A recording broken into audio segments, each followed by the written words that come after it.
Hi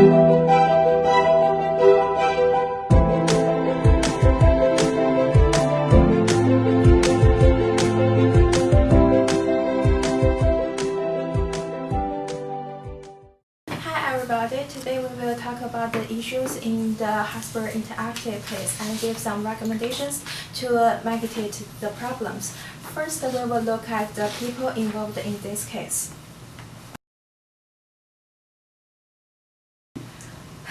The personnel involved is Mr. D, who is very ambitious, Mr. B, who has proficient management skills, and Mr. Alan Hasbro, who is very ambitious too, and Mr. L, who has very conservative view about Hasbro Interactive, and the last one is Jackie Daya, whose action is very not welcomed in Hasbro Interactive.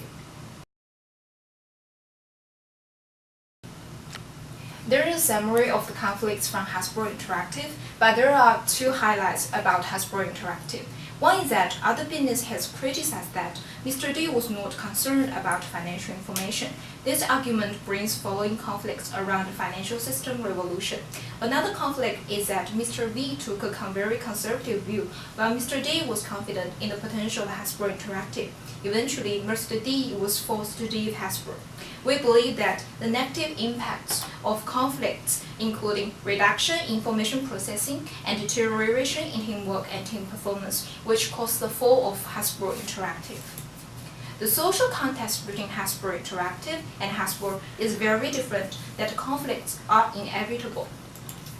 The number one cause is communication problems. We think that the channel of communication is incomplete and ineffective because other divisions did not get a fresh perspective about Hasbro Interactive, and Mr. D reported to the Vice President only.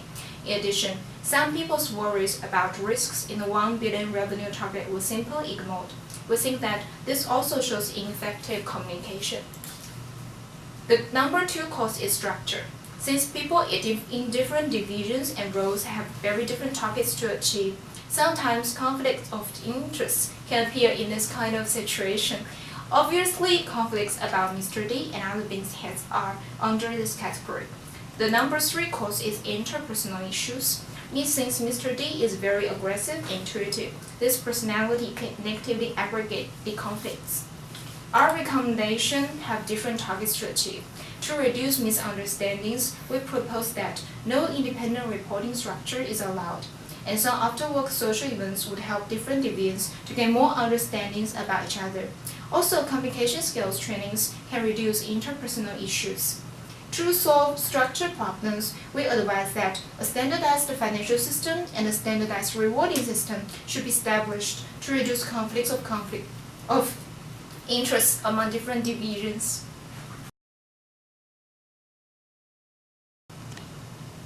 Decision-making is another critical issue, as any irrational decision on corporate strategy will severely dampen further development. It is noticeable that both decisions on early year are very ambitious from Mr. D, Mr. H, and Mr. B. Now let's look at the social context. The first one is degradation. Mr. B include Hasbro Interactive in a meeting and clarify Mr. D's status as a business unit manager. The second one is support. Mr. H and Mr. B were both supportive to Mr. D. They worked hard to get Mr. D to stay, even agreed to put Game.com under his control. Now let's look at the influences on people. The first one is intuitive decision-making. In Hasbro Interactive, Mr. D tended to make decisions based on his own experience and preference. That was why his team was so busy evaluating acquisition targets without monitoring financial systems. In Hasbro, the decision-making procedure were emotional and casual. As a result, the multi-business unit structure placed unfamiliar demands on senior leaders, and they also set a pretty unrealistic target for Hasbro Interactive. Next one is overconfidence bias. Mr. D tended to be overconfident about his ability and outcome of his decisions, so he always believed the further growing potential of Hasbro Interactive. The third one is escalation of commitment. As Mr. B was degraded, there would be there would be a increased commitment to his previous decision on Hasbro Interactive. In spite of the over budget and the losses, he would stick to his decision. Now, let's look at some recommendations. The first one is a CEO like Mr. D should always be accompanied by a partner like Mr. V who could recognize risk associated with any attempt to stretch beyond the existing capability. The second one is that more than 90% of the directors on board should be vote for or against each big decisions according to a standard procedure to an unbiased manner. The third one is that power should be distributed, for instance, whether to accelerate expanding or as their growth should be evaluated by accounting and finance department. The third issue is stress. During 1998 to 2000, Hasbro Interactive faced plenty stresses both from the internal and the external. First, we will look at the social contents of this issue.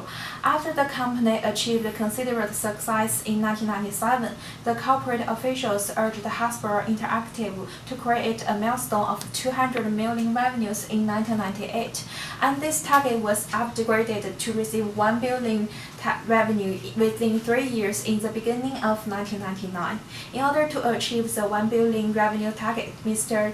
D adopted an aggressive expansion strategy, including hiring more technical staffs and making more acquisitions. Then we will use the theory to analyze this issue. First, according to this model, stress normally comes from the particular environmental demands, which can tax individual resources and threaten well-being. Hasbro Interactive was under constructive pressure to reach higher revenue targets. The revenue targets were so high that everyone was urged to find new ideas to create revenue. And then, according to the work design theory, the amount of pressure people felt in their work is dependent on how much control they have on demands and they have to deal with. In this case, more staff was hired and large acquisitions were made, leading to difficulties of firm control. Thus, they have low control in their jobs, which was reflected in the team missed its deadlines and exceeded the budget.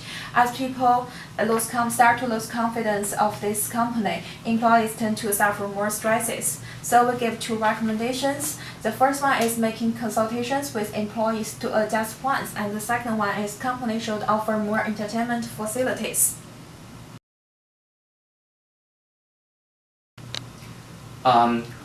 Another problem is motivation. The primary issue for the motivation is that the people in the organization was not motivated, so the productivity was low.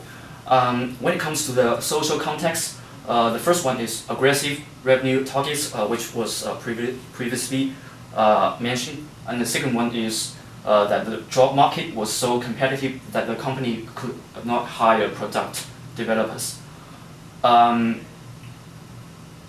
Regarding influence on people, according to expectancy theory, the effort from employees will decrease when the employees feel that the target or the goal is hard or impossible to be accomplished, and in this case, the targets were too difficult to accomplish. According to equity theory, people try to balance their ratios of inputs to outcomes from an exchange relationship. In this case, it seems that the company could not afford options packages for the talent product developers. When it comes to the recommendations for motivation, the first important thing is realistic and achievable targets. To achieve this, feasibility study is required. On top of this, it is also important to set short-term goals under the guidance of long-term goals, so that the long-term goals could be accomplished eventually.